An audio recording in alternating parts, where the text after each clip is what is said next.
I think the best place to start with would be Liverpool's last game, which was when Liverpool beat Newcastle 2-0 at Anfield. And I thought the performance contrasted really nicely with Liverpool's performance against Wolves at Anfield, because in that game, you could sense the crowd was nervous, you could sense the team was nervous. But this time around, I thought it was complete dominance, especially in midfield area.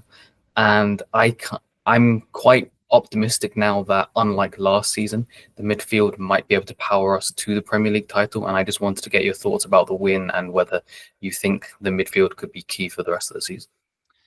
Yeah, it was an interesting one, because I think, prior to the City game, you think Liverpool had been on a kind of little tough run, hadn't they? It felt a little bit like a wobble, hadn't it? In terms of some of the results, and the performances were a little bit patchy. I think they didn't play that well at Everton, so probably deserved the point they got. Didn't play particularly well, particularly second half against Wolves, and as you say, it was a really nervous one.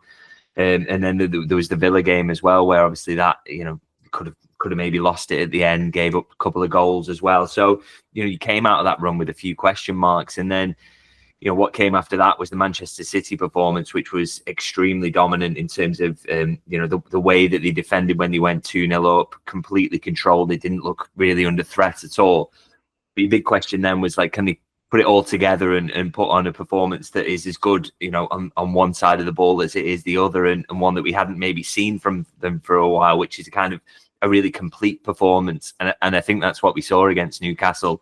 Saw them apart in terms of creating chances, had opportunities to make it more than 2-0, but also kept that clean sheet and really did not give up any opportunities at all. So it felt like a bit of a throwback to those kind of the 2-0 win over Manchester City earlier in the season, and the 2-0 win over Real Madrid that came in that same week. They were really controlled, fully deserved 2-0 wins. And I kind of like that scoreline as well, because it says a lot about the control you've exerted in the game. And it was absolutely the right scoreline, and absolutely lined up with the performance we saw, which was extremely dominant. So really, really good way to end that difficult run. And of course, you combine that with drop points for Arsenal as well. And it's just been a period that, for me, where Liverpool have maybe won the Premier League title.